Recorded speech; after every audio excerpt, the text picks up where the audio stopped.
Ils sont venus à l'église. Il y a des païens qui sont très heureux dans leur mariage. Tu verras que des gens voyagent sans venir à l'église. Des féticheurs même sont à leur fétiche dans l'avion. Regarde les gens qui construisent les bâtiments. Il y a combien de chrétiens dedans? Donc on peut avoir des propriétés sans être chrétien. Regarde les gens qui travaillent le matin, quand tu vois les voitures aller au travail, les grandes voitures. Est-ce que c'est forcément des chrétiens? Donc quand je viens à l'église, c'est pas parce que je viens chercher une voiture, c'est pas parce que je viens chercher du travail d'abord.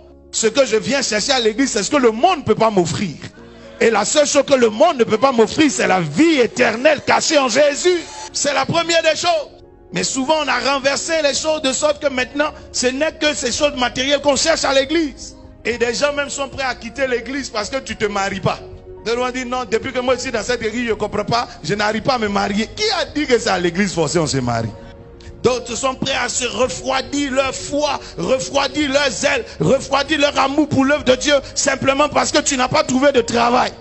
Qui a dit qu'ici c'est une entreprise? Le but de ta foi, c'est pas trouver du travail. Le but de ta foi, c'est un jour te retrouver au ciel. Le but de ta foi, c'est un jour avoir la vie éternelle. J'ai vu des gens mourir sur le chemin du travail. J'ai vu des gens aller se marier, mourir sur le chemin de la mairie. J'ai vu des gens mariés mourir. J'ai vu des gens prospères mourir. L'argent ne garantit pas la vie éternelle, camarade.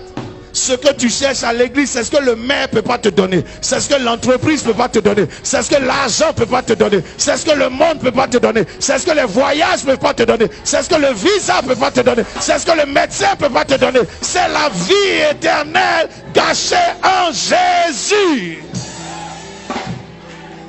Il n'y a pas de comparaison entre ton salut et ton travail. Il n'y a pas de comparaison entre ton salut et le mariage.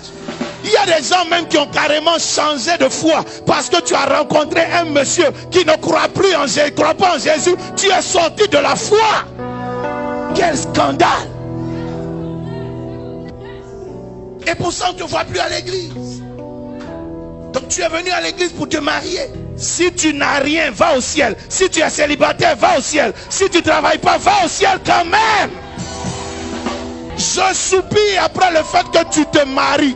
Mais ma plus grande espérance, c'est qu'un matin, tu sois avec Jésus-Christ dans les cieux. Je ne peux pas te dire combien de choses matérielles me manquent. Combien de bonheur terrestre me manque. J'aurais voulu. Mais je ne suis pas venu à Christ pour ça. Ce qui m'intéresse le plus, c'est qu'un matin, mon âme se retrouve dans les cieux. Le jeune homme riche, pour des choses matérielles, comme une maison, une entreprise, des biens, a perdu la vie éternelle. Mais aujourd'hui, il est mort. Et les biens auxquels il s'est accroché ne sont plus à lui. Ton mari auquel tu t'es accroché, demain tu ne seras pas là. D'ailleurs, même matin, il va te chasser. Mais c'est à cause de ce mari-là que tu as perdu la foi. Gagne ton salut. Et que le reste vienne.